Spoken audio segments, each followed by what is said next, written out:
Chers amis, il ne manque que vous. Je vous attendais pour pouvoir célébrer. Ici, on est déjà prêt à louer. Et je voudrais te dire que le même esprit qui est ici dans ce lieu et qui veut changer nos cœurs est là pour toi devant ton écran. Alors maintenant, juste accueille-le dans ta maison. Il est le lion de l'agneau, il est celui qui vient et qui nous fait du bien. Voilà, tout simplement, il nous fait du bien. Alors en cet instant, accueille celui qui s'appelle Jésus. Notre Dieu est l'agneau, l'agneau sacrifié pour les péchés du monde. Son sang brise les chaînes, tout genou fléchit devant le lion et l'agneau. Oh, tout genou fléchit devant lui. Seigneur, c'est pour toi que nous sommes ici, que nous sommes rassemblés. C'est pour toi que nous prenons ce temps et nous nous tournons vers toi et disons: qui peut arrêter notre Dieu? Qui peut l'arrêter? Qui peut arrêter l'Éternel notre Dieu? Qui peut l'arrêter? Oh, qui peut arrêter notre Dieu? Qui peut l'arrêter? Rien ni personne. Oh, qui peut arrêter l'Éternel notre Dieu? Qui peut l'arrêter?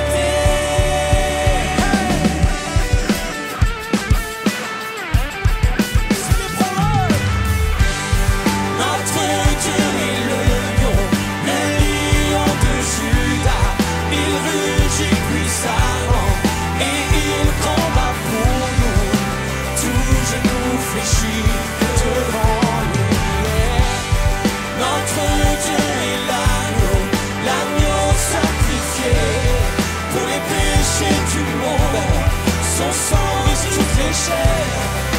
Tout genou fléchit devant le lion et l'agneau. Oh, tout genou fléchit. Chantons encore notre Dieu. Notre Dieu est le lion de Judas. Il rugit puissant, il combat pour toi. Oh, tout genou fléchit devant lui. Notre Dieu est l'agneau, l'agneau sacrifié pour les péchés du monde. Son sang brise toutes les chaînes. Tout genou fléchit devant le lion et l'agneau. Oh, tout genou fléchit devant le lion et l'agneau. Tout genou fléchit devant le lion et l'agneau. Tout genou fléchit devant lui. Hey!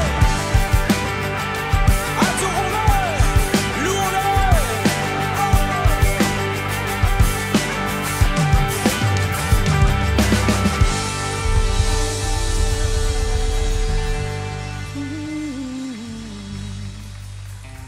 Alléluia.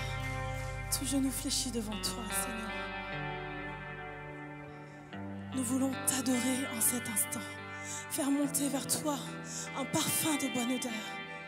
Oui, Seigneur, ce matin, agrée notre louange. Agrée notre louange. Nos cœurs s'inclinent devant ta majesté.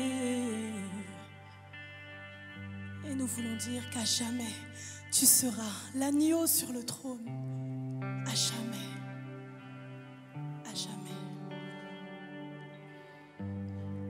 À jamais tu seras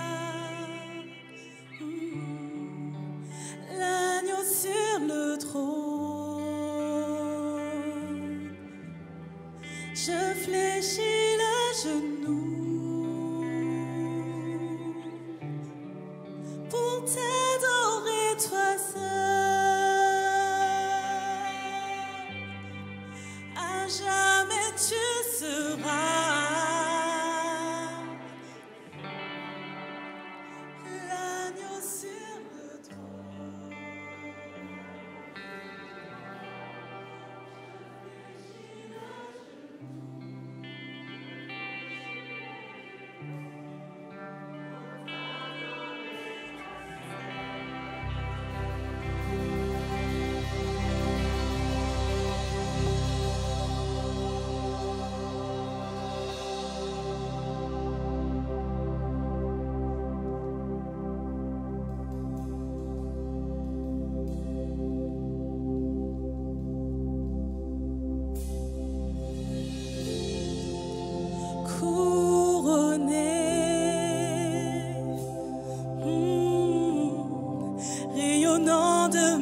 majesté. Oui, tout l'univers proclame ta grandeur.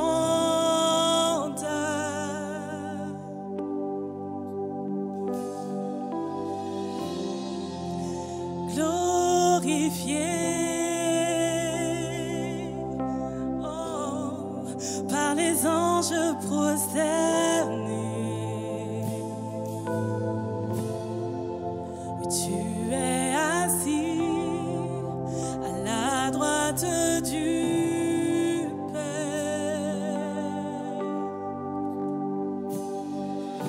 Jésus,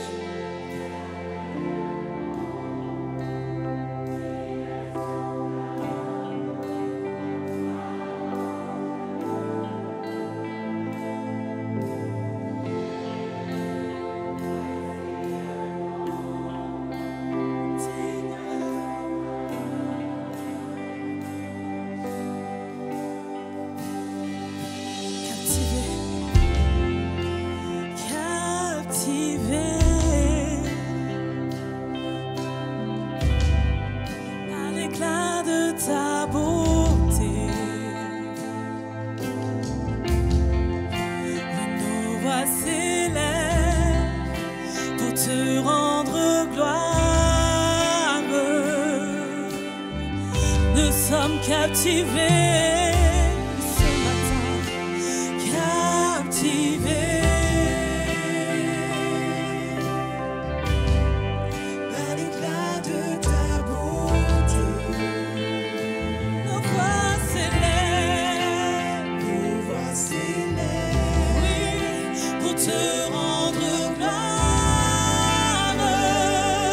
Oh Jésus, Jésus, Jésus, merveilleux nom, qui est semblable à toi, oh Dieu. Jésus, ton précieux nom est digne d'hommage. Oh Jésus, Jésus, merveilleux nom qui est semblable à toi, oh Dieu. Jésus, ton précieux nom est digne d'hommage.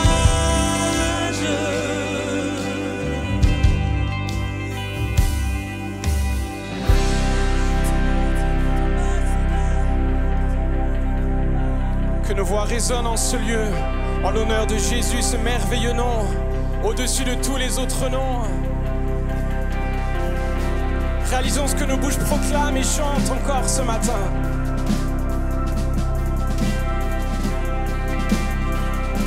Parce qu'il est le consolateur, le divin rocher, le libérateur et prince de la paix, Dieu créateur. Oui, c'est son nom, Fils bien-aimé. Oui, c'est son nom, Roi serviteur, Seigneur courant. Il est le commencement, commencement et ultime.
pourquoi nous louons son nom.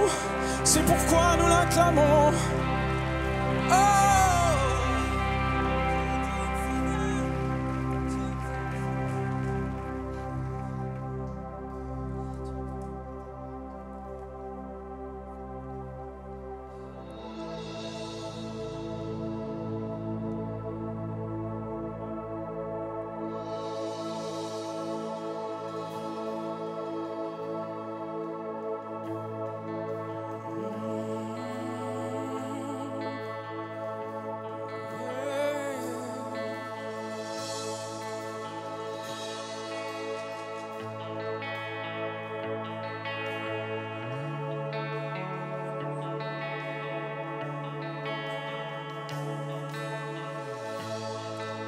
Tu es notre espoir, rien n'a plus de valeur, rien n'est aussi grand et rien n'est plus beau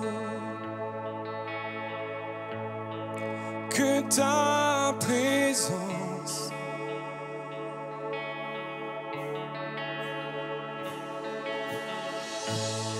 J'ai vu et j'ai goûté l'amour le plus doux, mon cœur est enfin libre et ma honte disparaît.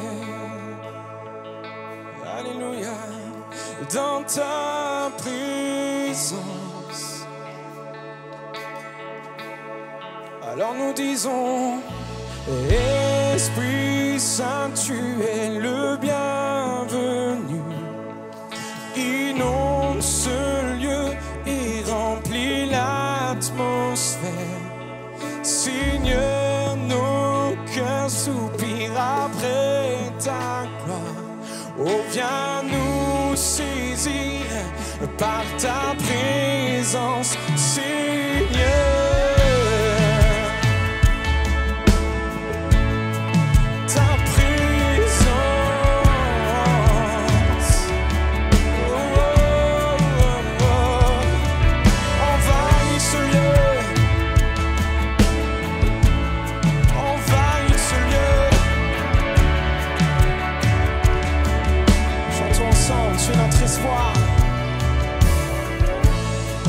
Tu es notre espoir, rien n'a plus de valeur, rien n'est aussi grand et rien n'est plus beau. Ta présence, ô Éternel, que ta présence.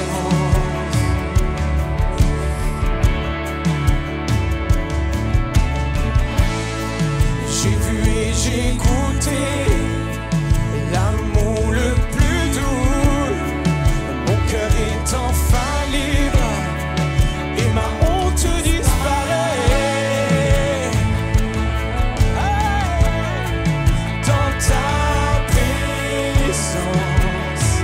Et si vous êtes d'accord, on peut lever les mains ensemble et déclarer: oui, Esprit Saint, tu es le bien.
Ta présence, que nous vivions sur terre la gloire de ta bonté, que nous soyons plus sensibles à ta présence, que nous vivions sur terre la gloire de ta bonté. Déclarons l'ensemble, que nous soyons plus sensibles dans notre quotidien à ta présence, Dieu omniprésent. Nous voulons vivre ton royaume. Que nous soyons plus sensibles à ta présence, que nous vivions sur terre la gloire de ta bonté.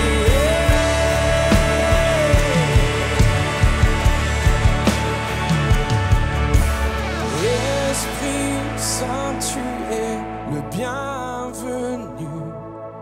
Inonde ce lieu et remplis l'atmosphère. Seigneur, nos cœurs soupirent après ta gloire.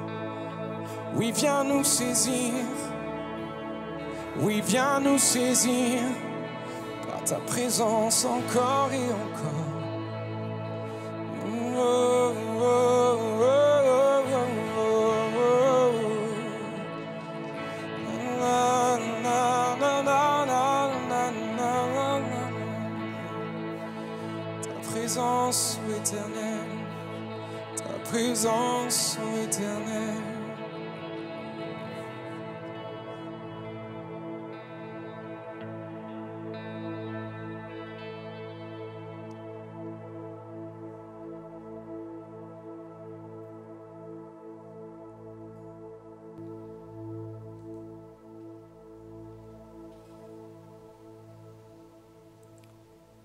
En tant que chrétiens, nous sommes les temples du Saint-Esprit.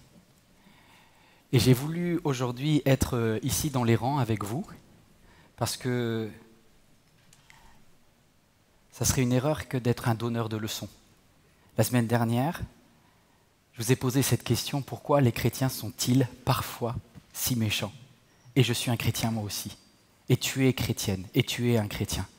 Comment se fait-il que des êtres que Dieu a pardonné à la croix, nous puissions encore être aussi méchants les uns avec les autres? C'est quand même triste.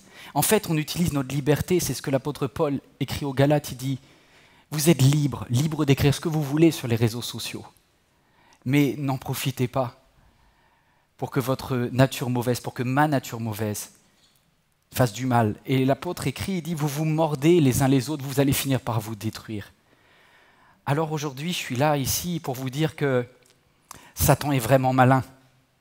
Il a trouvé comment faire pour infecter les chrétiens. Étant donné qu'il ne peut pas résister à ce que Jésus a fait à la croix, il va chercher ta cellule extraordinairement belle qu'est la sanctification. Et il va l'infiltrer par l'orgueil, utilisant toutes tes peurs pour développer en toi, non pas de la sanctification, mais du sectarisme. Et cette mutation, c'est comme si un virus avait réussi à faire un variant en toi, de la sanctification vers le sectarisme. Et puis pour certains, pour certaines, vous n'avez pas trop de problème de sectarisme. Moi, c'est un vrai problème chez moi. Et il y a un deuxième variant qui marche très bien, que Satan, le malin, utilise. Il voit en toi le zèle, zélos en grec. Et puis il voit cette très belle qualité, et c'est le même mot qui va donner le mot jalousie, zélos. En fait, ce qu'il fait, c'est qu'il vient avec l'orgueil, il pique, il détruit, il mute la cellule du zèle, de ta passion, de ton envie d'exceller pour Jésus, et il la fait vriller dans une jalousie, parce que tu es rempli de frustration, et quand tu vois que d'autres vivent des rêves, des choses que toi, tu aurais espéré tout simplement être ce que toi, tu voudrais être, et ben, ça développe en toi de la jalousie, même si tu n'oses pas le dire. Et puis parfois, ça peut aller plus loin, parce que tu as pris tellement d'injustice, tellement de coups, tu as un désir de justice. Et là, l'orgueil vient, et il voit la magnifique cellule qu'est la justice. Il l'approche avec l'orgueil, et il l'infiltre, il l'infecte. Et il transforme ta justice en violence, pour que ça soit toi qui sois le juge des autres, et que tu émettes des sentences. Alors, je ne voudrais pas qu'on reste comme ça. Parce que la critique, je disais la semaine dernière, c'est un sport national chez nous les chrétiens. mais souvent c'est du blanchiment de sentiments sales. Est-ce que tu réalises, est-ce que je réalise, nous tous qui sommes dans les rangs et toi qui es devant ton écran, combien la critique, ça blesse les gens que tu aimes. Alors j'ai pris une feuille blanche et j'ai demandé à ma fille très gentille, Shaina, de venir là. Et Shaina, tu vas juste prendre le micro et je vais te demander de faire quelque chose de bizarre. Tu vois cette feuille, on va dire, c'est un chrétien, c'est une chrétienne. Et tu vas lui dire quelque chose de méchant. Alors vas-y, tu as le droit de te faire plaisir, c'est ton papa qui demande. T'es moche. Aïe! Tu vois, elle a eu mal un peu. T'es Deuxième, gros. t'es gros! Oh là là! T'as pas d'amis. Personne t'aime. Et tu vois, toutes les critiques, ça nous casse, ça nous brise, ça nous froisse. Et alors, je me dis, mais quand même, des fois, on sait qu'on a fait du mal. Quand on a fait du mal, qu'est-ce qu'on va dire à l'autre? Pardon? Voilà, alors quand on demande pardon, c'est bien, parce que du coup, ça redéplie un peu le cœur de l'autre. Mais je te dis quelque chose, ma chérie. C'est sûr, ça rétablit une partie du cœur, mais tous les insultes, toutes les critiques, tous les mots que l'on dit aux autres, eh bien en fait, ça laisse des traces. Et aujourd'hui, peut-être toi qui es devant cet écran, ou toi qui es là dans la salle, vous avez beaucoup de marques de toutes les critiques que vous avez subies ou des critiques que vous avez infligées aux autres. Moi, je rêve que les chrétiens ressemblent un peu plus à Jésus. Et pour ça, il y a peut-être un mot qu'il faut dire à Dieu aussi, parce que pas seulement aux autres. Pardon Seigneur, pardon d'avoir jugé mes frères, pardon d'avoir dit tellement de mal aux autres. Je ne peux pas tout rectifier. Mais non seulement je vais demander pardon à mes frères ou à mes sœurs que j'ai blessés, puis je vais m'adresser au ciel et je vais demander à Dieu pardon.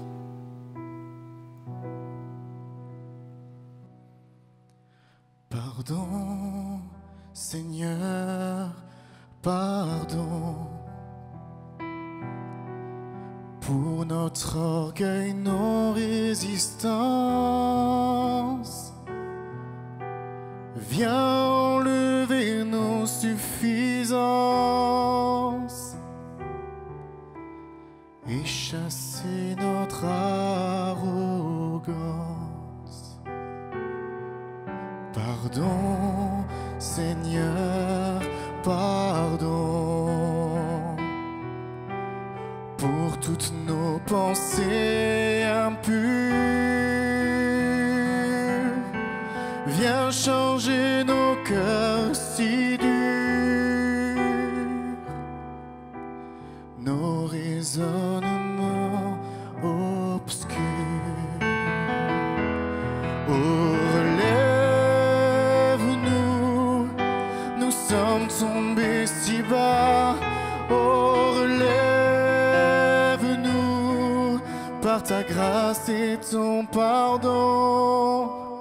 Aie pitié de nous, nous nous humilions devant toi.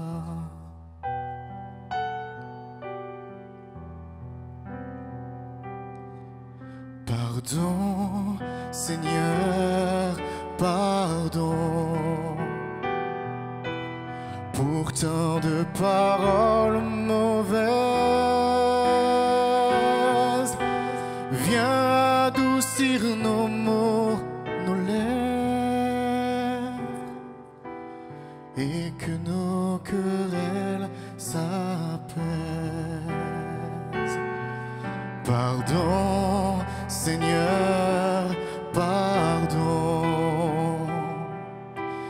de toujours garder rancune. Viens changer notre amertume, transformer notre attitude. Oh, relève-nous, nous sommes tombés si bas. Oh, relève-nous par ta grâce et ton pardon. Aie pitié de nous, nous nous humilions toi.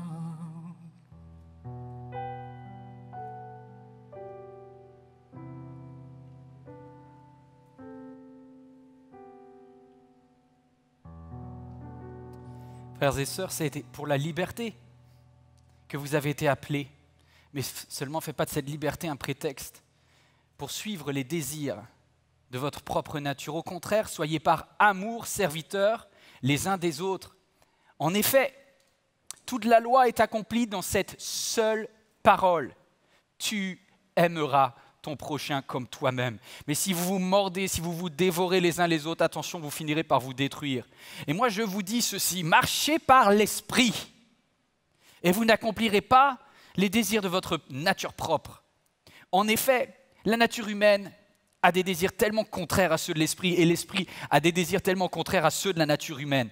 Et j'ai entendu comme vous tellement de messages, tellement de prédications. Alors j'ai voulu casser un peu le rythme, casser la façon religieuse que je peux avoir moi aussi d'être sur un estrade, de pouvoir être celui qui donne des leçons. Je voulais être dans le canapé avec mon ami Carlos Payan. Bienvenue Carlos. Oui, merci. Ça va être une célébration un peu différente des autres, mais c'est bien parce que ça enlève toute la religiosité en moi. Et quand j'ai entendu des messages sur qu'est-ce que c'est que les œuvres de la chair, les œuvres charnelles, ma nature, j'ai l'impression que quand je parle du péché, on focalise tout le temps sur un même type de péché. On focalise sur des péchés qui se voient et qui font du bruit. Et d'ailleurs, dans la liste de Galates 5, au verset 19, il est dit ceci. Voici les œuvres de la nature humaine, les péchés sont évidents. Il y a l'adultère. Vous avez le droit de dire « Ouh, tellement vous condamnez cela. » Moi aussi, je condamne ça. L'immoralité sexuelle, c'est vrai. L'impureté, la débauche. Et tout ça, c'est des péchés de nature sexuelle qui blessent la confiance que vous avez donnée envers la personne que vous avez épousée. Mais il y a plus que ça. Il y a aussi l'idolâtrie et la magie. Là, c'est des péchés qui concernent plutôt les sciences occultes. Et il y a un troisième type de péché.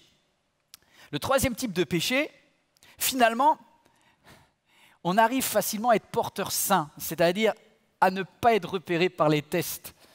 Il y en a qui passent des tests antigéniques de péché, puis vous arrivez à avoir un rapport négatif, alors qu'en fait vous êtes rempli de péché, moi le premier. Les haines, les querelles, les jalousies, les colères, les rivalités, les divisions, les sectes ou le sectarisme, l'envie, et ça peut aller jusqu'à la violence du meurtre. Et bien vous voyez là, tous ces péchés, les 9 que je viens de voir, c'est tous des péchés de caractère et qui sont silencieux.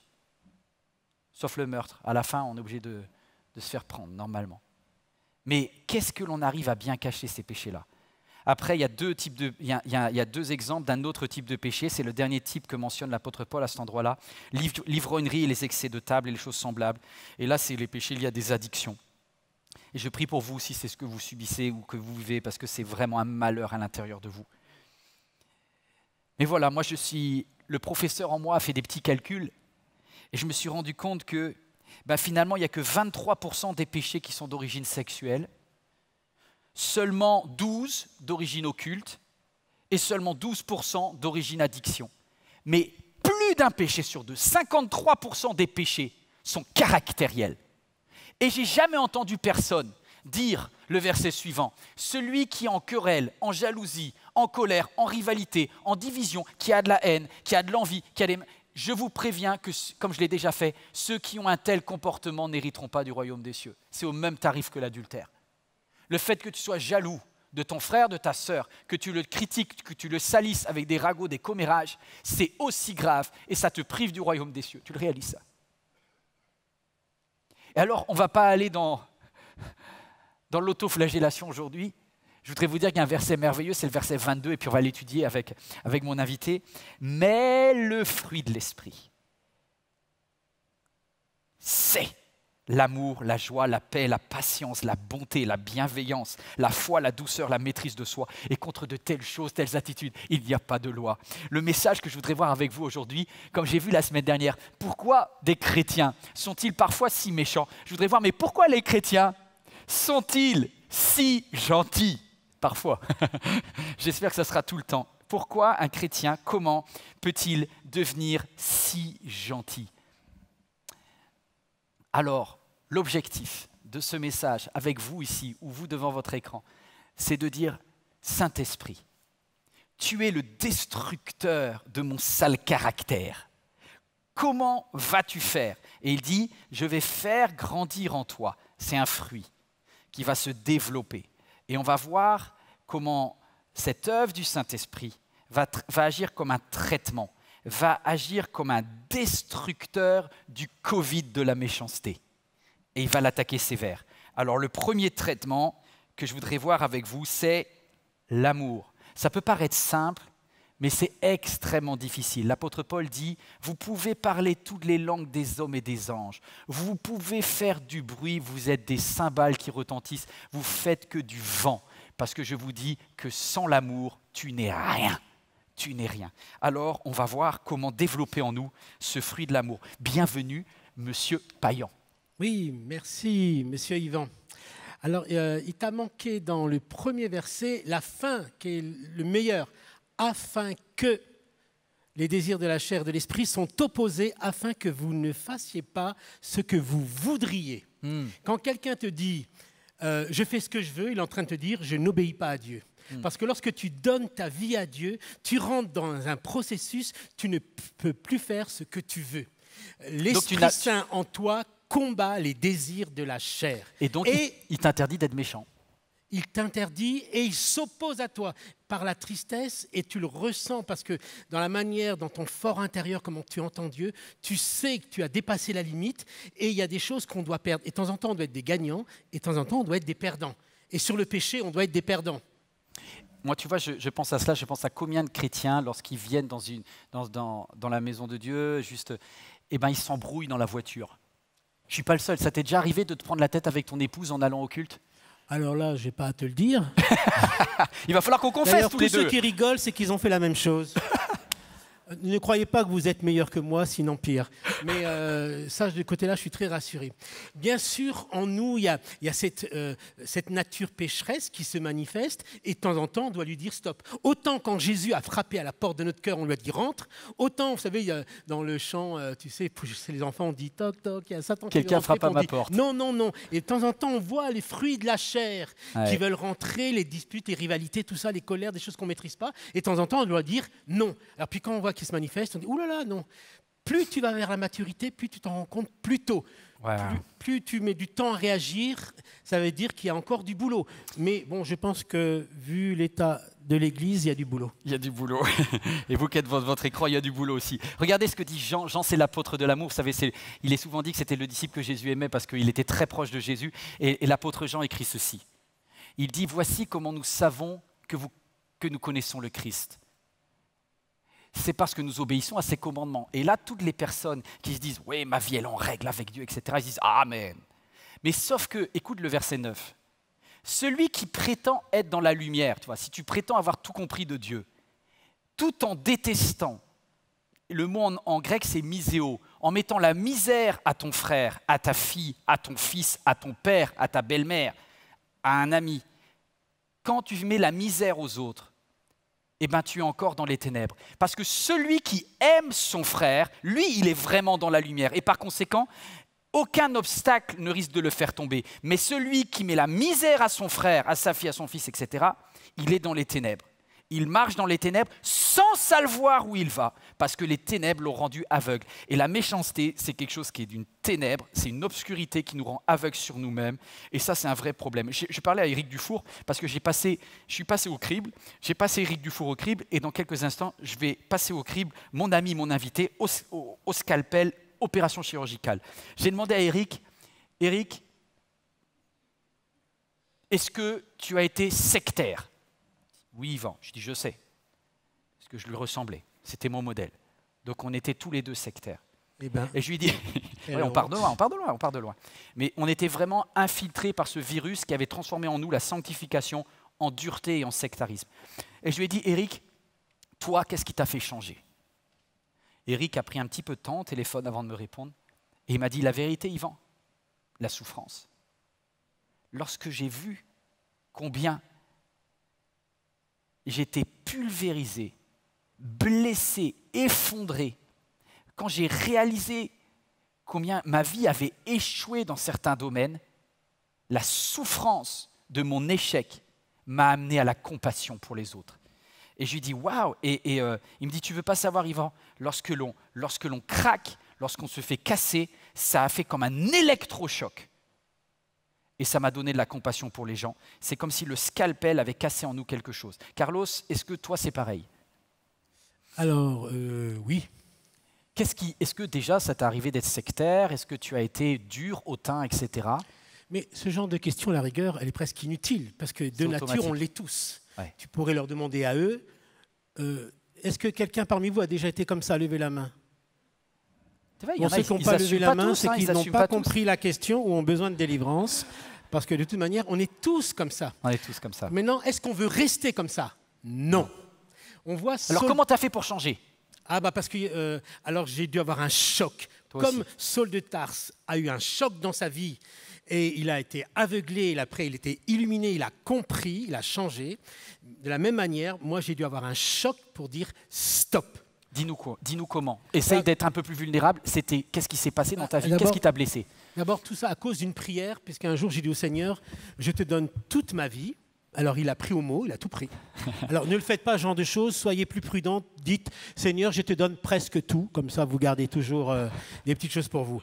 Donc Alors, moi j'ai... juste pour les internautes, il y a du second degré chez Carlos. Ah bon? Ne m'envoyez pas des emails sur tout ce que vous allez considérer comme scandaleux chez lui. Il y a de l'humour. Continue, Ouais, vas-y oui. maintenant. Bon, en fin de compte, il n'y a que Dieu qui nous prend au sérieux et il enregistre à notre insu dans le cloud du ciel toutes les prières. Voyez? Donc, alors, essayez de ne pas trop prier, comme ça vous serez tranquille. Et qu'est-ce qu'il a pris chez toi alors? Qu'est-ce Alors qu'il a moi, pris? je lui ai dit, je te donne tout, je veux te ressembler, tout ça. Il l'a pris au sérieux. Et puis quand on a vu que je décalais, il m'a ramené au centre Wow. par le choc, par une division que je pensais qu'il n'allait jamais arriver. Je ne pensais pas être aussi dur et mauvais. Je ne le savais pas moi-même. J'ai dû le prendre en pleine figure par des hommes et des femmes que j'aimais, qui ont eu le courage et l'honnêteté spirituelle, qui manque beaucoup dans beaucoup d'églises, de me dire cette vérité qui blesse, parce que autant que la vérité blesse, que la vérité guérit. Alors, concrètement, tu as connu une période que moi je qualifierais de réveil. Dans les années 90, 94 à 2000 à peu près. 94 à 2000, pendant 6 ans, dans une ville de Mâcon, Oui. qui n'est pas une grande ville, vous vivez quelque chose d'incroyable, un réveil. Oui. Et tout d'un coup, choc. Sans qu'on s'y attende, à un moment donné, je pense que dans la suffisance, dans l'arrogance, d'ailleurs, on pourrait remercier le psalmiste, je ne veux pas dire chanteur, parce qu'il a psalmodié, il a Le chant de interprété tout à l'heure, dans, ouais. dans cette prière qui est très forte, il n'y a pas besoin de commentaires, on a été ça. Donc cette suffisance, cette arrogance, Dieu nous laisse à un moment donné, et tout d'un coup, il intervient et dit « stop ». Et pour qu'on puisse se rendre compte, parce que le passage de l'humiliation est nécessaire pour aller vers l'humilité et le changement. Tant qu'on n'est pas mis en confrontation à l'humiliation, on pense que tout va bien. On pense on a besoin de rien. Tant qu'on pense qu'on a besoin de rien, c'est qu'il y a quelque chose qui nous manque. Donc, le Seigneur, par amour, par charité, bien sûr, le diable s'est infiltré dans tout ça, mais il faut toujours savoir que lorsqu'il y a une dispute, une division, Dieu est le seul à changer le mal en bien. Donc, il peut apporter une solution, un miracle. T'as mis combien de temps à t'en remettre? Après que tu as connu cette division, tu as dû déménager, tu as tout perdu. Alors, d'abord, j'ai fui. Tu as fui, oui. J'ai fui. C'est courageux. Oui, merci. Ça fait du bien. On vient ici, on se fait casser. Bravo. Je reviendrai. Donc, j'ai fui une situation. Je suis venu à Paris il y a 18 ans et je me suis dit, j'en ai marre. Et lorsque j'étais en situation d'échec, en situation où j'étais le pire, Dieu me dit, je vais te choisir pour faire une œuvre de guérison. Je dis, non, mais tu dois te tromper, c'est pas Et possible. Dieu a transformé le Tu mal en prends bien. quelqu'un Ouais. d'autre. Ouais. En fin de compte, Dieu ne cherchait pas en moi la réussite et le succès, il cherchait en moi l'obéissance, ce qui est suffisant pour la faveur et la réussite. Ouais, détruire l'orgueil en nous. Tu as proposé je t'ai demandé 3 phrases que tu as voulu que l'on note, et avec vous qui êtes devant votre écran, vous qui êtes en salle, ça va s'afficher la première. Tu as dit, pour moi, il a fallu que je sois éprouvé avant d'être approuvé. Oui, parce qu'à un moment donné, du fait qu'on est porteur d'un trésor extraordinaire, Parce que Dieu nous partage sa gloire pour qu'on puisse la vivre, pour la faire partager aux autres. À un moment donné, donc, il a besoin de s'assurer que notre vase, qui est fragile, peut contenir cette chose extraordinaire. Donc, on est éprouvé et après approuvé.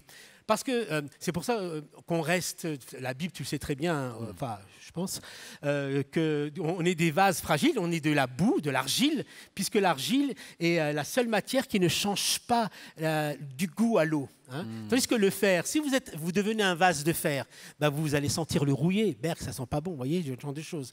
C'est pour ça que lorsque Jésus rentre dans la synagogue, il dit « L'Esprit du Seigneur est sur moi, il m'a annoncé, bon, vous connaissez la suite, et guérir les cœurs brisés. » La première chose que Jésus veut venir dans notre vie, c'est guérir le cœur brisé pour qu'on arrête de parler l'évangile mal guéri. Et l'évangile mal guéri, c'est ce que tu as dit, la dureté, la sévérité, enfin tout ce genre de péché. Oui. On utilise une parole de Dieu et ça sent le pourri, ça sent le dur, ça sent le sévère, ça sent le religieux, berk. Et toi, tu as été comme ça, et moi aussi.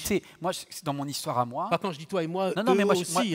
Moi, je le dis, je l'assume. Moi, je suis allé aux États-Unis. À l'époque, j'étais déjà pasteur. J'avais une certaine forme de réussite. Ça dépend. Voilà, dans le petit milieu évangélique, je trouvais que j'avais été un bon pasteur jeunesse, tout ça. J'étais assez fier de moi et orgueilleux. J'avais eu l'agrégation et tout en économie. Je suis arrivé pour apprendre, mais je me suis dit, j'ai pas besoin d'apprendre. Puis j'ai fait une dépression nerveuse pour une histoire sentimentale. Et moi qui donnais des leçons à tout le monde sur comment être le plus intègre sentimentalement. Quand j'ai fait une dépression nerveuse pendant un an, moi, ça m'a mis KO et ça a transformé. C'est cela, c'est comme le choc pour toi à Mâcon ou le choc de Eric lorsqu'il était dans un pays que je n'ai pas le droit de citer parce que c'est un pays interdit à l'évangile, et qu'il a fait vraiment une maladie, une dépression, etc. C'est au fond du trou que notre théologie de la dureté a été transformé, que le sectarisme s'est fendu et que le Saint-Esprit, par l'amour, a réussi à recréer en nous la vraie sanctification. Je dirais c'est comme si tout d'un coup, le Seigneur avait besoin qu'il y ait des terrains qui soient virginisés en nous. Ouais. Hein, parce qu'on sait que lorsque l'Esprit Saint rencontre un terrain vierge en nous, il peut construire d'une manière saine. Tant qu'il y a des choses qui sont contaminées, polluées, il a besoin de l'extraire. Et ça, c'est le rôle du Saint-Esprit. Mais notre part, c'est de le vouloir. Même si on sait que d'une part on n'est pas parfait, mais on veut changer. Amen. Quand quelqu'un te dit je ne veux pas, je suis comme ça, je suis dans le moule, tout à l'heure tu allais dire on a tous un sale caractère. Alors je veux dire que lorsqu'on rencontre Jésus, il ne nous dépersonnalise jamais, il nous caractérise. On n'a pas de mauvais caractère. Il y a un caractère qui a besoin d'être évangélisé. Amen. Amen, c'est vrai. Tu dis Amen pour toi là? Non, je dis Amen parce que je veux changer et je crois qu'ils ont besoin de changer autant et il y aura moins d'embrouilles quand on sera tous un peu plus chrétiens. Là, ils ont besoin de changer de ce côté. Ils ont besoin de changer. Alors, je vais vous proposer un petit test parce que Jacques, qui était l'apôtre de Jérusalem, le pasteur d'église de Jérusalem, il faut savoir que Jérusalem, s'il y a un endroit dans lequel le variant du sectarisme était élevé à l'époque, c'est l'église de Jérusalem. Donc Jacques sait ce que c'est que devoir gérer des personnes qui ont l'impression d'avoir tout compris.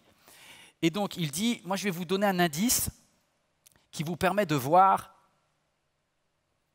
si vous êtes vraiment chrétien. Et il dit ceci, c'est par la langue. Et il dit, la langue, aucun homme ne peut la dompter. C'est un mal qu'on ne peut pas maîtriser.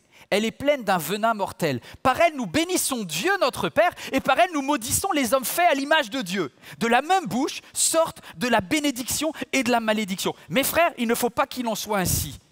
Et il dit, humiliez-vous devant le Seigneur. Ne dites pas, verset 11, ne dites pas du mal les uns des autres, frères et sœurs. Celui qui parle contre un frère et qui juge son frère, c'est comme si tu jugeais la loi, tu étais contre la loi. Et il dit, mais qui es-tu pour juger ton prochain? Waouh, waouh, waouh. Et c'est un indicateur.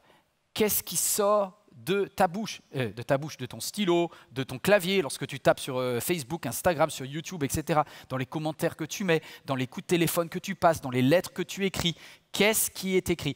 Là, on va voir si tu es infecté par ce virus du sectarisme.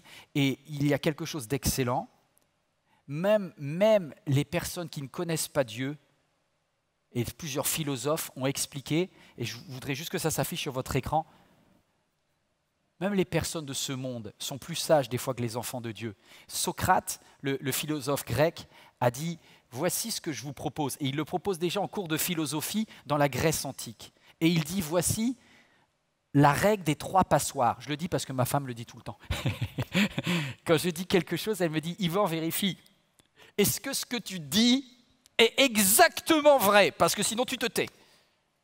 Et déjà, tu vas dire moins de choses. Et une fois que tu as passé la passoire de la vérité, tu passes par une deuxième passoire. Est-ce que ce que tu dis est bienveillant? C'est-à-dire, est-ce que tu le dis et ça va faire du bien? Sinon, tu dégages. Du coup, j'ai moins de choses à dire déjà. Et il me dit, et puis une fois que tu as fait les deux, il y a une troisième passoire. Et la dernière passoire, c'est l'utilité. Parce que si c'est juste un ragot qui est vrai, ça ne sert à rien s'il n'a aucune utilité. Si ça n'est pas là pour faire du bien à quelqu'un, si ça ne construit pas, eh ben tais-toi. Alors du coup, je parle beaucoup moins. Je parle beaucoup moins et puis je dis, Nathalie, tu as raison. Et on dit moins de choses quand on passe cette passoire. Alors, je voulais te dire qu'il y a des gens qui ont des casseroles, toi tu utilisais passoire, mais moi j'utilise autre chose, c'est qu'à un moment donné, lorsque tu fais mal, tu sais au fond de toi-même, parce que l'Esprit Saint est attristé. Ouais, il y a un alors, buzzer. ce n'est pas au niveau du cerveau, c'est au niveau d'ici. Il y a quelque chose qui fait mal, tu sais que tu as dépassé la limite. Alors des fois, tu es trop en colère pour dire, bah, tant pis, mais tu sais quand tu as dépassé la limite. Est-ce que vous savez quand vous avez dépassé la limite? Alors pourquoi vous la dépassez? Non, allez, on continue. Deuxième point, vous êtes toujours avec nous, deuxième point. Comment s'en sortir une fois que le variant de la jalousie est en nous, une fois que le zèle a été transformé en jalousie? Quel est le traitement? Et avant que ça s'affiche sur votre écran, merci, c'est bien, donnez-moi quelques instants encore. Ce médicament, c'est Bob Hoskins qui m'a dit d'en prendre. Un jour, il a 80 ans, Bob Hoskins. C'est le pasteur qui a fondé une des plus grosses ONG américaines qui s'appelle One Hope, qui a distribué la Bible dans le monde entier, qui travaille pour l'enfance, qui fait un boulot formidable. Et vous voyez, à 80 ans, c'était un homme heureux, il n'y a pas d'amertume en lui, c'est pas quelqu'un d'aigri, c'est pas quelqu'un de faux, c'est pas quelqu'un de critique, c'est quelqu'un, waouh, c'est un modèle. Et j'en ai pas beaucoup, je trouve sincèrement, je ne sais pas pour toi Carlos, mais tout le monde ne vieillit pas bien. Ben, lui, purée, Bob Hoskins, c'est un grand monsieur. Alors je suis son chauffeur et je suis en train de le conduire jusqu'à Charles de Gaulle. Et dans la voiture, je lui ai dit, Bob, dites-moi votre secret. Comment on fait pour que l'orgueil ne nous infecte pas, ne m'infecte pas? C'était juste avant que je construise ce lieu. Et il m'a dit, Yvan, je vais te donner mon secret, mon médicament. La reconnaissance. Je dis, comment ça la reconnaissance? Il me dit, l'orgueil ne se combat pas avec des lois. Ce n'est pas parce que tu dis, faut que je sois moins orgueilleux que tu seras moins orgueilleux. L'orgueil se combat avec un médicament génial. C'est lorsque tu reconnais que tout ce qui est beau dans ta vie vient de Dieu, tu donnes à Dieu la gloire. Et deuxième chose, si tu reconnais les autres, tu ne t'approprieras pas ta propre gloire. Et tu diras, je remercie toutes les personnes que Dieu a mises à côté de moi, qui ont fait que cela existe. Il dit, quand tu reconnais Dieu et que tu reconnais les autres, l'orgueil n'aura pas assez de place pour se développer. Moi, je trouve que c'est vraiment, ça m'a été extrêmement utile dans ma vie, parce que, et j'espère que je vais le retenir.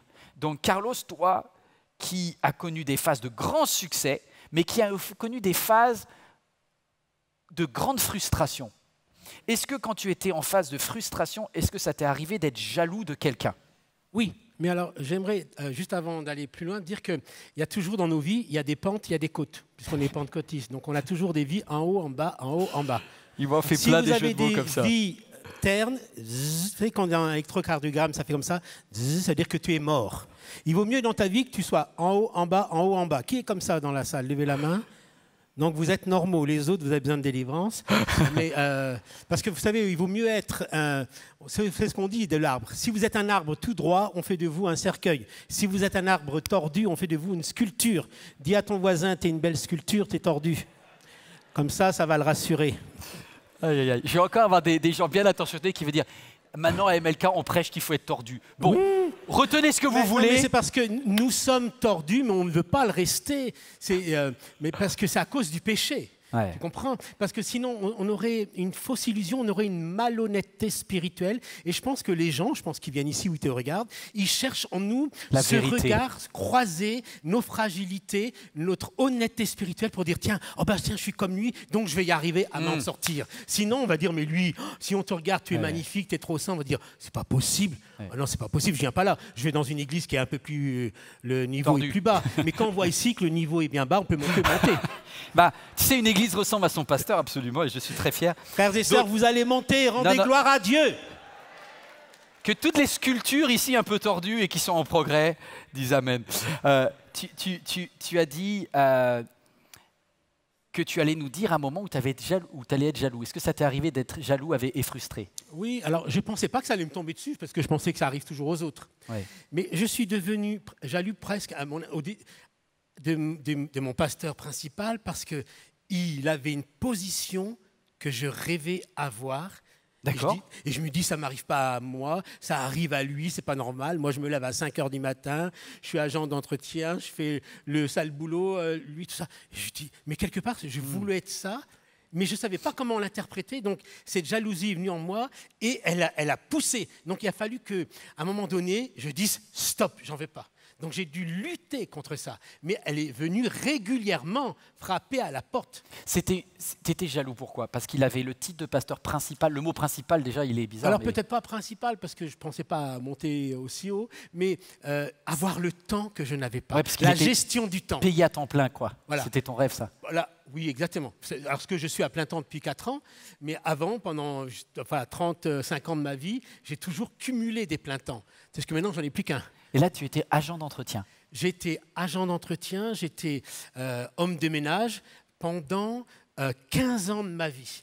Et c'est comme si c'était ce passage nécessaire avec les réussites que je vivais et celles que j'allais vivre avant, ce passage nécessaire pour dompter le caractère qui est en moi, pour être sûr que tout venait de Dieu, rien de moi. Enfin, Wow. Pour l'homme que je suis, c'était absolument nécessaire. C'est pour ça, des fois, je dis, Seigneur, utilise quelqu'un d'autre. Il y a peut-être quelqu'un pire que moi ou mieux que moi. Il n'a pas trouvé mieux, donc il s'est contenté de moi. Et j'ai dit oui. Et c'est comme je disais tout à l'heure, Dieu cherchait en moi cette obéissance. Il l'a trouvée. Il n'a pas trouvé la réussite parce que j'étais en situation d'échec. D'ailleurs, souvent je dis, le seul diplôme que vous devez avoir, les disciples du Seigneur, c'est celui de l'échec. Qui a ce diplôme? Levez la main. Levez la main. Qui a ce diplôme? Mention bien. Levez les deux mains. Il y a du monde. Bah dis donc, voyez, je ne reviendrai plus dans cette église. Vous voyez, de cet échec, Dieu en fait une réussite. Il vient chercher en nous, on reconnaît, oui Seigneur, Amen. j'ai été ça, mais je ne veux pas rester comme ça. Je veux vivre la faveur, la bénédiction. Alors quand tu es comme ça dans ce terreau, Dieu, c'est un terreau où tu peux réussir. Dieu veut s'assurer que tu ne t'attribues rien à toi. Tu es bien d'accord que tout ce qui arrive ici, c'est grâce à Dieu, c'est pas grâce à Absolument. toi. Ben, la reconnaissance. Eh bien, exactement. La reconnaissance. Éric Dufour, je lui posais... D'ailleurs, pour te dire que quand je suis venu dans ces locaux, on en prend plein. Waouh, vous savez, je suis un des rares pasteurs à prêcher à Basilique Saint-Denis des Rois de France. Tu arrives, tu as tous les vitraux, tu es là, tu es béat, tu regardes. Mais ici, quand je suis arrivé, j'ai eu la même impression. J'ai dit, waouh, c'est magnifique. Mais voyez ce qui est... Tu sais pourquoi? Parce qu'ici, c'est pas une église, c'est une auberge. Ah, c'est une auberge, d'accord. Mais ce Comme que pour je le veux Bon dire, Samaritain. c'est, la valeur de ce bâtiment, ce sont les individus qui entrent et C'est qui vous. vont se faire opérer par le Saint-Esprit. Amen. Les pierres Ouais C'est vrai, on est des pierres vivantes. C'est vous qui êtes... C'est vrai, profondément, je suis d'accord. C'est une salle d'opération ici. C'est une salle d'opération. C'est un hôpital, je te dis, comme pour le Bon Samaritain. Les blessés du chemin, vous venez ici et opération à cœur ouvert. Mais d'ailleurs, dans le Bon Samaritain, tu sais quoi, hein, on a reproché aux Lévites et aux pharisiens de ne pas prendre le temps. Il faudra prendre le temps. Parce Oui. que certains, ce n'est pas un coup d'imposition des mains. Il va falloir les supporter une fois, 1 an, 2 ans, 3 ans. D'ailleurs, j'aimerais dire à certains d'entre vous qui avez des enfants ou des petits-enfants, dites jamais qu'ils ne sont pas chrétiens, dites il prépare son témoignage. Ça fait une espérance prophétique. Amen. J'ai posé la question à Éric Dufour. On va passer au point 3 dans quelques instants. J'ai posé, pour terminer ce point 2, sur la jalousie. J'ai demandé à Éric si ça lui était arrivé d'être jaloux. Et Éric m'a dit, ah oui, j'étais jaloux. Et je lui ai dit, comment tu t'en es sorti? Et il dit, et je pense que Éric, c'est un des... Vraiment, hein, je le dis en toute honnêteté. Je pense que c'est le pasteur le moins jaloux que j'ai vu sur la terre. Tellement Dieu l'a travaillé. Il est incroyable. Je dois tout apprendre. On ne se connaît pas beaucoup avant. Ah non, mais Éric Dufour, c'est énorme. Énorme. Il faudrait que tu apprennes aussi avec lui. Mais moi, il m'a dit un truc. Il m'a dit, Yvan, la jalousie, j'ai réussi à m'en séparer lorsque j'ai arrêté de vouloir être quelqu'un d'autre. Et il dit, le problème, c'est qu'on a tous le complexe de l'armure de Saül. On voit quelqu'un qui a une armure avec des protections des biceps et une réussite, et on croit qu'il faut qu'on la porte. Et on se dit que si on a cette armure, alors on va mettre KO les généraux. Mais non, il a dit, en fait, ceux qui comprennent qui ils sont en Christ et qui acceptent d'être bien dans leur peau, il m'a dit ceci. J'ai essayé de le synthétiser. Je choisis d'aimer ce que Dieu aime en moi. Ça, c'est ma phrase, je choisis. En fait, Dieu nous aime, quoi. Donc, quand on s'aime, je ne parle pas de développement personnel, parce que des fois, on a des coachs de vie qui disent « aime-toi, aime-toi, aime-toi ». Ce n'est pas ce que je vous dis. Et la Bible est encore bien mieux que le développement personnel. La Bible dit « il y a en toi, il y a en toi, il y a en moi une créature merveilleuse. » On reconnaît Dieu, et donc, on commence à être bien dans ses baskets. Tu sais, le diable, pour nous déstabiliser, nous dit « pour qui tu te prends ?» Donc, il faut savoir lui répondre je suis choisi. Je suis ambassadeur. Je suis ambassadeur. Je suis fils de Dieu. Amen. Tout ça. Parce que vous voyez, il va vous surprendre, le diable. Toujours pour qui tu te prends pour essayer de minorer ou d'enlever ce que vous êtes. Mais en fin de compte, vous êtes quelque chose. Vous êtes une créature si merveilleuse. En fin de compte, vous êtes extraordinaire. Et c'est à partir de là, quand on l'accepte, moi j'ai dû accepter ce qui faisait ma valeur, c'était pas mon métier. C'était la présence de Dieu en moi, peu importe Amen. le métier que je fasse. Du coup, on n'est pas jaloux des autres. Voilà. Du coup, après, je n'étais pas jaloux des autres. Mais après, quand j'ai arrêté d'être agent d'entretien, je suis passé à un autre. Quand je suis rentré ici dans le bâtiment, je n'ai pas pu m'empêcher. Je dis, mais qui c'est qui fait le ménage? Ça, c'est une déformation professionnelle. Alors, c'est pas comme s'il y avait des milliers de personnes qui nous voient, mais il m'a mis en vrac le service d'accueil, ce monsieur. Ah bon? Parce qu'il est arrivé et il a dit, je voudrais voir le concierge. Et donc, du coup, qu'est-ce qu'on t'a répondu? Non, on m'a posé la question, vous cherchez quelqu'un? Je dis oui, je cherche le concierge. Il me dit qui c'est? Je dis je crois Yvan Carlier. Il me dit non, c'est le pasteur. Je dis oh, mais pasteur, concierge, c'est la même chose. Et du coup, le gars, il était déstabilisé. Il m'a suivi jusque-là et c'est ta femme qui m'a délivré. Oui, parce que le pasteur et le concierge, c'est la même chose. Oui, tu fais le ménage dehors ou dans la vie des gens, tu fais le ménage. Amen, voilà. Amen. Et puis, de toute manière, si on ne fait pas le ménage dehors, on doit faire le ménage dedans, alors. Waouh! Vous pouvez applaudir le pasteur quand même, hein? À partir de maintenant, je serai donc concierge. Mais c'est super. Et honnêtement, je pense qu'en Dieu, cet état d'esprit-là, il nous protège de toute jalousie, de toute rivalité. Ce qui fait ta vraie valeur, c'est parce que je vois, c'est quelque part tu cherches cette honnêteté spirituelle et tu pars d'une situation que tu as vécue et tu essayes de la montrer au plus grand nombre pour dire voilà, je ne suis pas meilleur, je suis passé par là pour les aider. Il n'y a pas de voyeurisme dans ce qu'on fait, il n'y a pas de voyeurisme spirituel. Tu pars de là pour montrer un exemple, pour les encourager. Et ça, je veux te dire que, on te dire, je m'incline. Oh là là. Oh, ça ne va pas durer. Toi, je trouve que tu deviens hyper spirituel d'un coup, là, j'ai envie de continuer, là, mais... Non, juste pour être... Merci, Carlos. Et je sais que pour toi, c'est important, cet esprit vrai. Et ce que j'aime en toi, c'est que... j'ai la culture de l'honneur, quand même. Et puis, t'es pas religieux. On ne crache pas dans la soupe, parce que tu m'as payé à manger. T'es sans langue de bois. Troisième et dernier point. Le variant, comment on peut détruire le variant de la violence? Ce variant de la violence, c'est lorsqu'on a un désir de justice, qu'on a vécu des injustices, qu'on veut prendre comme une revanche. Et du coup, l'orgueil vient en nous et nous dit « tu as été victime ». Et donc, l'orgueil utilise notre colère, au début pour nous protéger, puis pour transformer le désir de justice en violence. Alors j'ai cherché, j'ai quand même travaillé pour porter ce message avec toi, Carlos, et j'ai trouvé quelque chose d'incroyable dans l'épître de Jacques. Je voudrais qu'on la lise ensemble. Lequel parmi vous est sage et intelligent? Il y en a là, des sages et des intelligents. Eh bien, qu'il le montre par un comportement et des œuvres empreintes de douceur et de sagesse. Vous voulez savoir si quelqu'un est intelligent? Voyez, est-ce qu'il est doux, est-ce qu'il est sage? Il dit, mais si vous avez dans votre cœur de la jalousie amère, un esprit de rivalité, ne faites pas les fiers, ne mentez pas contre la vérité. Là où il y a de la jalousie et de la rivalité, il y a du désordre et toutes sortes de pratiques mauvaises. Et au verset 17, c'est une révélation pour moi. Il dit, la sagesse d'en haut, pas la sagesse d'en bas, la sagesse d'en haut, est tout d'abord pure, porteuse de paix. Elle est douce, elle est conciliante, elle est pleine de compassion. Il y a des bons fruits, elle est sans parti pris et sans hypocrisie. Et le fruit de la justice est semé dans la paix par ceux qui procurent la paix. Grand 3, la sagesse d'en haut, c'est le meilleur traitement anti-violence. Je voudrais aller un tout petit peu plus loin, après je te passe la parole, Carlos. Jésus va monter, il va se mettre en haut pour faire un sermon qui est le plus connu de tous les sermons de Jésus. C'est le sermon sur la montagne. Il est en haut et il y a en face de lui des milliers de personnes, des sympathisants et puis des disciples, un peu de tout, le tout venant.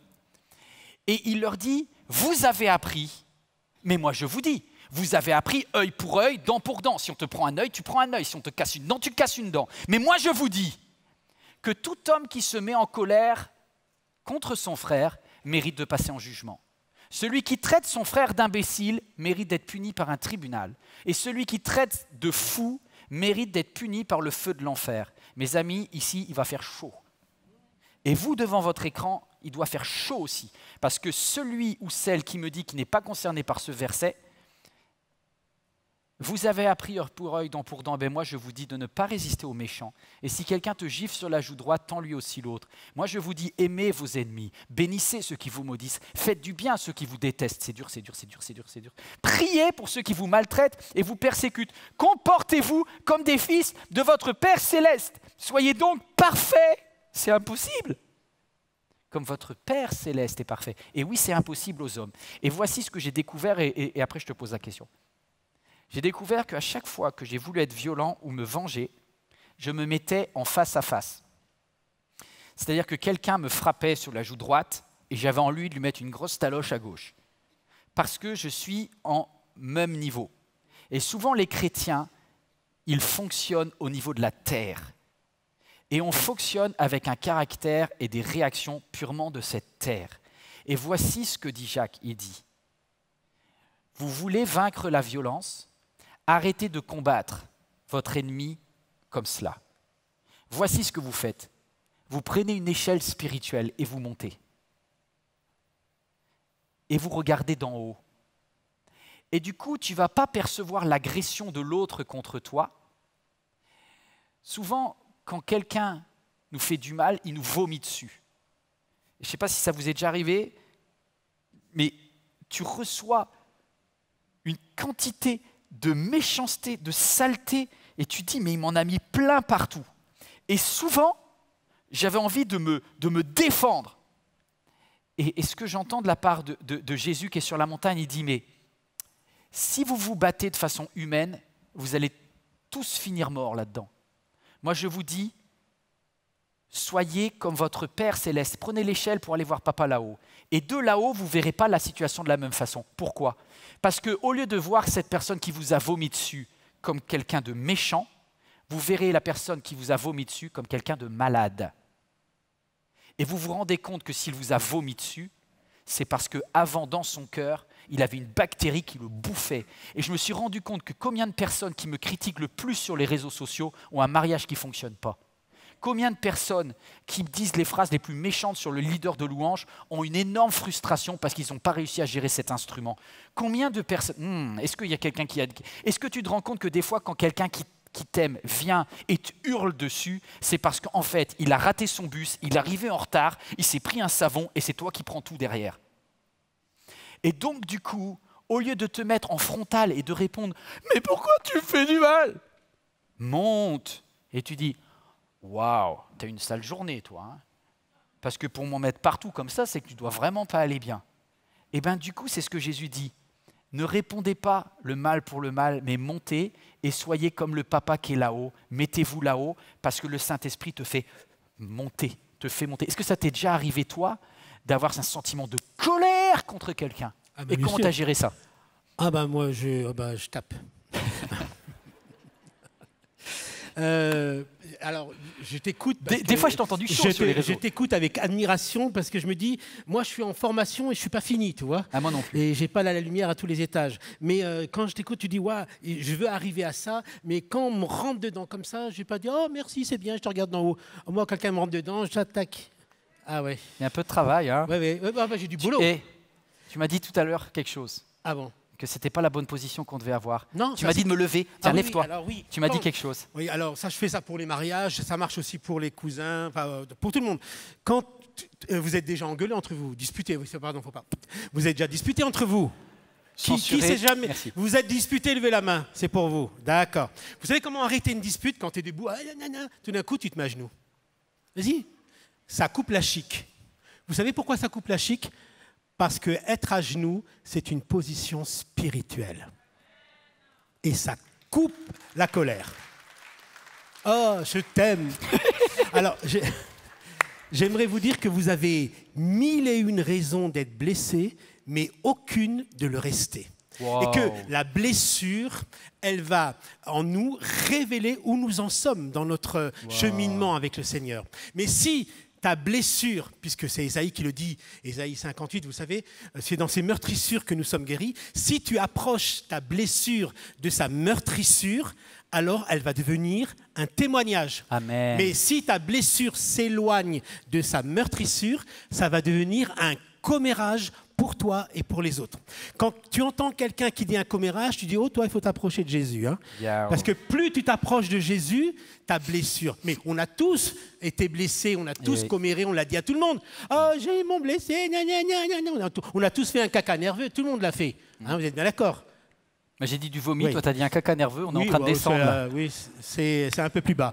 Mais donc, ce que je veux dire, c'est qu'à un moment donné, le Seigneur nous voit dans cette nature, mais on ne veut pas rester, on veut s'en sortir. Et c'est là le rôle de l'Esprit Saint, de la conviction de péché et de justice. Et on dit non, je ne veux pas rester comme ça. Et là, c'est toute la tendresse et la douceur du Seigneur qui nous dit oui, je viens t'aider.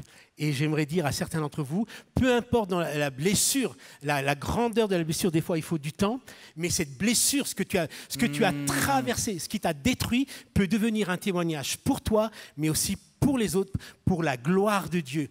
Ta guérison, elle se trouve dans la meurtrissure de Jésus. Et j'allais dire que l'antidote, il se trouve devant toi ici. Hein.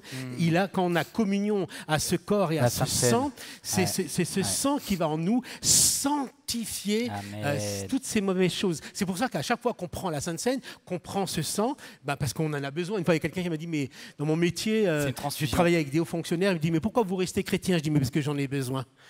J'ai besoin parce que le Christ dans ma vie, non seulement il a valorisé ma vie par sa présence, mais il m'a donné, comme dit le psalmiste, le bonheur et la grâce. Donc tu vois, cette année j'ai fait 35 ans de mariage, 27 ans de ministère, 40 ans de conversion. J'ai l'impression que c'était hier. Toi, bon, je ne me rends pas compte que j'ai 58 ans à cause de ma beauté naturelle. Mais donc... je ne sais pas pourquoi vous rigolez, mais en tous les cas... Parce que ce sont des chrétiens, ils sont c'est gentils. ça. Et je dis, c'est ça. Je lui dis, voilà, moi, je ne veux pas finir vieux con, je veux finir vieux sage. Amen. Donc je me dis, tout ce que le Seigneur a prévu pour moi, je veux le vivre. Et à chaque fois, tu ne me laisses pas faire n'importe quoi, tu t'opposes à moi, tu me résistes et tu me laisses aller. Tu m'as mis une phrase. Ah oui, on qu'est-ce arrive que à je la t'ai fin. mis On arrive à la fin. Ah oui, Tu m'as dit cette phrase. oui, Nous ne sommes pas des pécheurs oui. qui essayent de ne plus pécher, mais nous sommes des saints parfaits, mais qui pêchent de moins en moins. Exactement. Quand on s'approche de Jésus, à cause de la conviction de péché, on peut se dire soi-même pécheur. Ouais. Mais Jésus pose sur nous un regard de saint. D'ailleurs, dans la Bible, on n'appelle jamais les chrétiens des pécheurs, on les appelle des saints. Mais maintenant, c'est sûr, on est conscient, à cause de l'honnêteté spirituelle qui nous habite, qu'on nous sommes des saints qui péchons de moins en moins. Ouais. D'ailleurs, si vous péchez de plus en plus, consultez. Consultez le pasteur. Est-ce que quelqu'un ici est d'accord de dire qu'il pêche de moins en moins? Levez la main. Amen, amen. Mais non, baissez la main. Qui pêche de plus en plus? Non, baissez madame, voyons, on ne va pas lever dire devant tout le monde. Tu vois, Éric Dufour... Vous pouvez pêcher en cachette, pas devant tout le monde. Eh bien, Éric Dufour, tu vois, il était très honnête. J'aime ton honnêteté. J'espère que vous aimez cette honnêteté, cette parole vraie, dépoussiérée de tout esprit religieux. Tu vois, Jésus, il mettait KO les religieux. Hein. Et quand il lui disait, mais il a dit, c'est pas ce qui rentre, c'est ce qui sort qui ça y a. Donc, exactement. Je continue. Sur Éric Dufour, je lui dis, Éric, est-ce que tu as eu un problème de colère? Parce qu'il est passé au scalpel de tout. Il me dit, Yvan, c'était le péché de ma vie. Il m'a dit, pendant des années, j'étais converti et j'étais persuadé que j'avais changé. Quand il explique, il le dit très bien, il dit quand il était à l'école, il était de petite taille Et il a souvent été le souffre-douleur à l'école. Et la colère, ça a développé en lui une capacité à être assez violent dans la cour de récré pour se protéger. Parce que quelqu'un qui est en colère et qui est nerveux et qui devient violent, il obtient une certaine force. Et il a dit, pendant des années, la colère et la violence, ça a été mon moyen de m'en sortir. Et quand je suis devenu chrétien, j'ai cru que c'était dégagé. Et il dit un jour, après mon mariage et après ma conversion, alors qu'il était déjà pasteur, il y a quelqu'un qui a insulté sa femme, mais méchant. Et Eric me dit, Yvan, pendant l'espace d'un instant, j'ai eu envie littéralement de le tuer.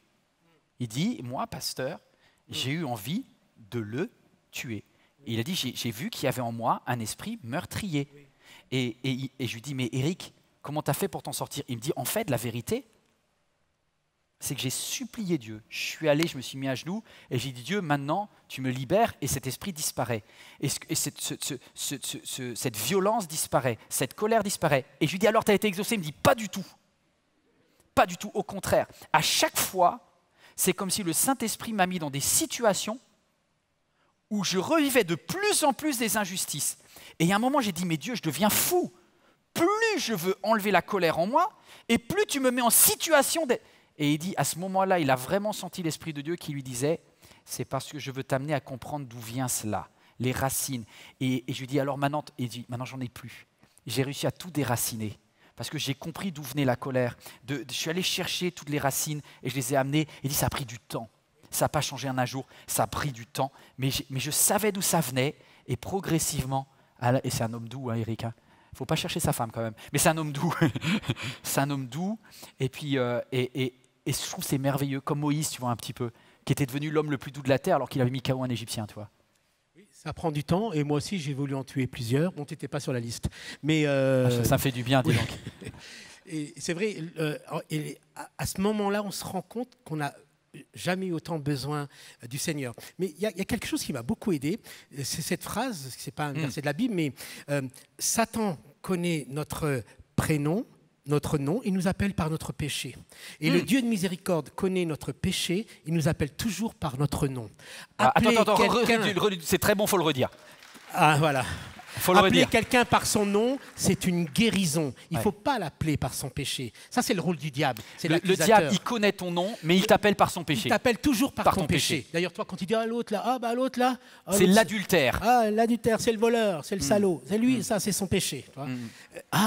Tu l'appelles par son prénom. Déjà, tu entames un processus de guérison, parce que Dieu, à chaque fois qu'il a appelé quelqu'un, il l'a appelé par son prénom. Amen. C'est vrai, dans la Bible, on voit Dieu qui prend des pécheurs et jamais il les réduit à le péché. D'abord, Jésus a dit, je suis venu pour... excuse-moi. Il dit, je ne suis pas venu pour les bien portants, mais pour les malades. Je ne suis pas venu pour les justes, mais pour les pécheurs. Amen. Donc, si vous êtes là, c'est que vous êtes malades et pécheurs. Y a pas besoin Sinon, de on n'a pas loin. besoin de Jésus. Parce qu'on a besoin de Jésus. On a fait une mise à jour aujourd'hui. On s'est fait un petit toilettage spirituel. Voilà, on est mieux. Amen. Il nous a embellis. Sa présence. Tout à l'heure dans la louange, tu lèves les mains. Tu es embelli par sa présence. Amen. Et le péché veut nous enlaidir. C'est pour ça qu'on a besoin des frères et sœurs. On a besoin de ces moments de louange, ces moments d'intimité. C'est très important. On a besoin des uns et des autres. Alors toi, tout à l'heure, tu as cité le verset, il faut aimer nos ennemis. Moi, j'en suis pas arrivé là. J'essaye d'aimer tous mes frères, les autres, ils attendront un peu. Carlos, t'étais si bien jusque-là. Oui. Pourquoi tu termines par une bêtise? Non, j'ai dit qu'ils attendront un peu. Je fais la priorité à ceux de l'Église. Alors déjà, si les chrétiens étaient gentils avec les chrétiens, ce serait un gros progrès. Mais vraiment, retenons ça. Lorsque vous sentez qu'il y a en vous de la colère, de la méchanceté, en fait, qui est en train de monter, ne vous faites pas justice. Montez et allez voir papa là-haut. Parce que c'est papa qui gère la situation. Je ne parle pas de votre père sur la terre. Je parle de votre paternel céleste. Et quand tu te mets sous la protection de Dieu, tu vois la situation avec hauteur. Et dans 2-3 ans, on en reparle en disant oh, « J'ai bien fait de ne pas m'énerver parce qu'en fait, elle avait vraiment un souci pour me dire un truc pareil. » Restez en paix. Le Seigneur gère cela. C'est pour ça qu'il dit qu'il est avec nous dans tous les moments d'injustice. Il est près de ceux qui ont le cœur brisé il est près de ceux qui sont repentants, il est près de ceux qui sont humbles, soyons humbles, quoi. Et Jésus est le seul qui dit je vous laisse et je vous donne ma paix et je suis avec vous tous les jours. La paix, c'est notre première arme.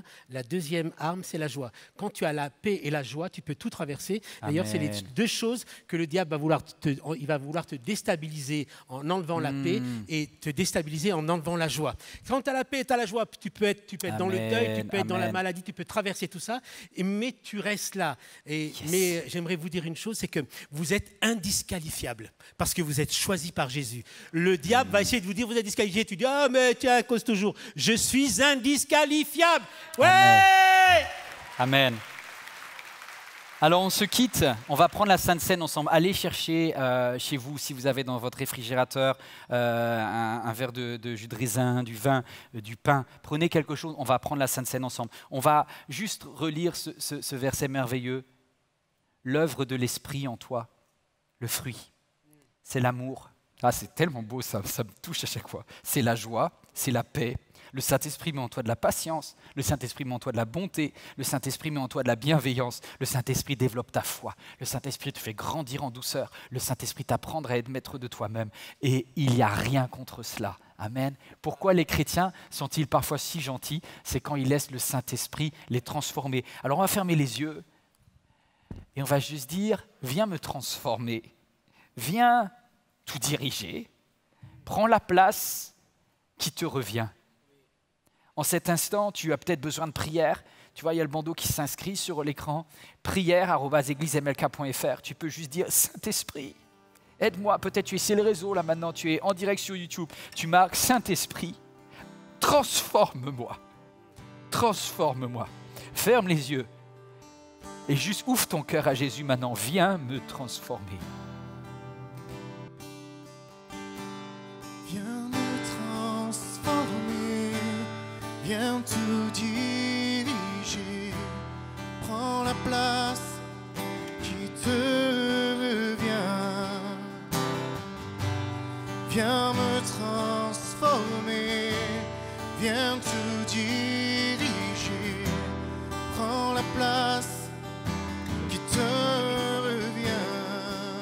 Est-ce qu'à la lumière de ce que nous avons entendu ce matin, aujourd'hui, nous pouvons dire, Seigneur, viens me transformer tous ensemble pendant ces instants et nous approcher de celui qui a le pouvoir de transformer nos cœurs et nos vies, de vivre en ces instants le miracle du ciel dans nos cœurs, afin que les cœurs durs soient brisés et que Dieu puisse déverser en nous son esprit et qu'il entende cette prière. Seigneur, viens me transformer, viens tout diriger.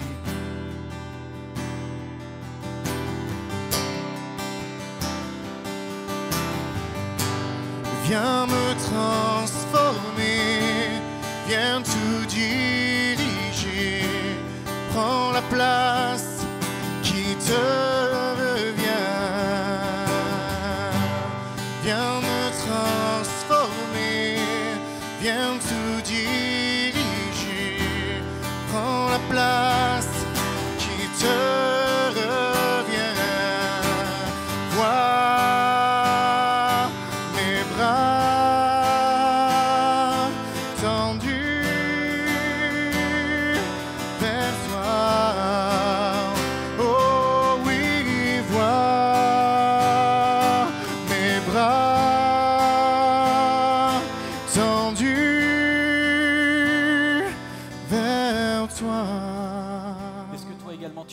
que tu sois ici dans cette salle ou devant ton écran, juste lever les mains à cet instant et redire avec ce chant, viens me transformer. Une dernière fois, Seb, tu veux bien nous faire louer dans la simplicité. On voulait que ce culte soit le plus simple possible parce que c'est pas des paillettes et c'est pas artificiel. Je veux juste qu'on vive ce que Jésus nous dit. Soyez simples, soyez humbles. Et quand vous avez tort, dites-le à Dieu et il est capable de vous pardonner. Viens me transformer, papa. Alléluia. Viens me transformer, viens tout diriger, prends la place qui te revient. Viens me transformer, viens tout diriger, prends la place qui te revient. Vois mes bras tendu vers toi. Oh oui, vois mes bras tendus vers toi. Viens me transformer, Tout simplement. viens tout diriger. Prends la place qui te revient. Viens me transformer, viens tout diriger. Prends la place qui te revient. À chaque fois qu'on est confronté avec la parole de Dieu, elle nous transforme. Si vous êtes nourri par la parole de Dieu, vous avez envie de changer. Vous ne pouvez pas aller vivre un culte, faire une célébration, un moment de louange, sans avoir ce désir de devenir meilleur. Et je vous remercie, je te remercie Seb d'être là, d'être resté. Je remercie Carlos Payan d'être là. Et c'est tellement différent, mais c'est tellement beau de servir le même Dieu. En tout cas, vous qui êtes devant votre écran, merci également pour votre fidélité. Nous ici à Paris et vous là-bas chez vous, dans MLK chez vous, on fait partie d'un même peuple, des personnes qui, comme dit Carlos avec justesse, sont des saints. On est des personnes parfaites aux yeux de Dieu et on pêche de moins en moins. Et si ce message t'a fait du bien, et si tu reçois de Dieu, la Bible dit que tu apportes à Dieu tes offrandes.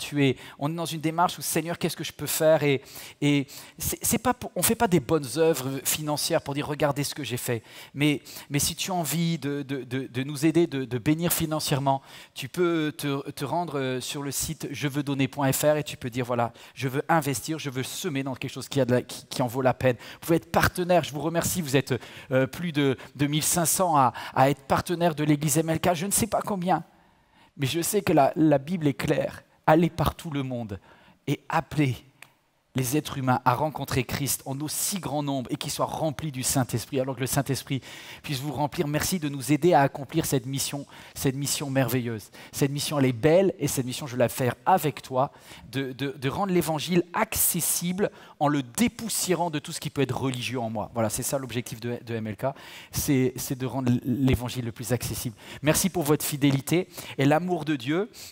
Et c'est comme ça qu'on va se quitter. Il résonne dans mon cœur comme un écho. Parfois, je suis perdu, mais j'entends la voix du ciel qui revient et qui dit « Je t'aime ». Quand la nuit tombe et l'angoisse surgit, sans fin tu m'appelles. Quand ma foi faiblit et l'espoir tarit, tu es mon appui. Lorsque je suis las, découragé, Dieu, tu es tout pour moi. Maintenant je veux persévérer, car tu es avec moi. Oui, tu es avec moi. Ton amour m'environne et m'élève plus haut. Il résonne dans mon âme, tel un écho. Ton amour m'environne et m'élève plus haut. Il résonne dans mon âme, tel un écho en mon âme. Hey!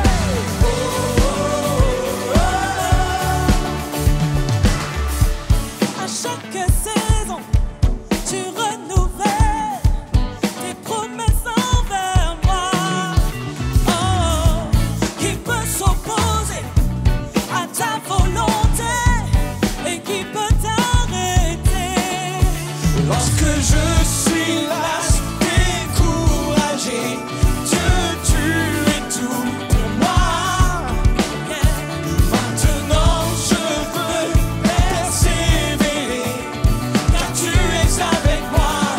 Oui, tu es avec moi. Ton amour m'environne et m'élève plus haut, m'emmène sur les hauteurs. Il résonne dans mon âme, tel un écho. Ton amour m'environne et m'élève plus haut.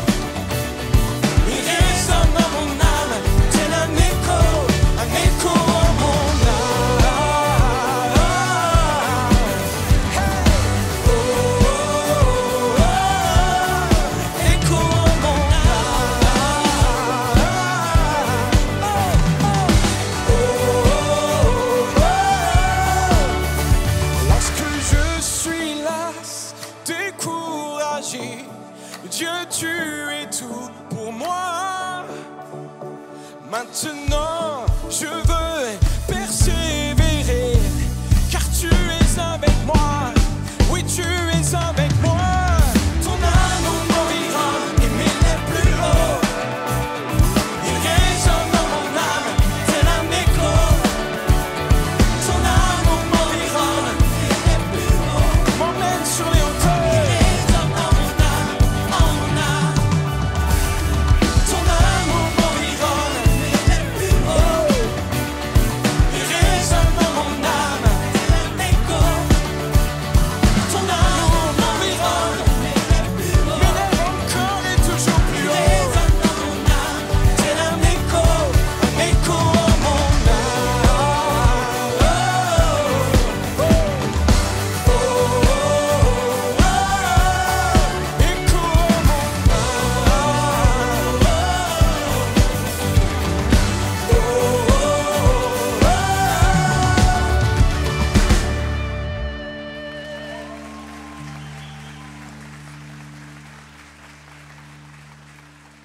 Cette vidéo t'a parlé?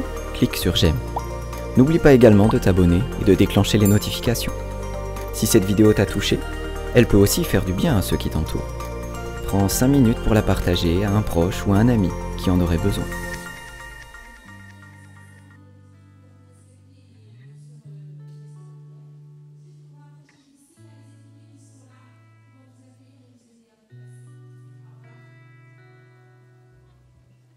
Tourne.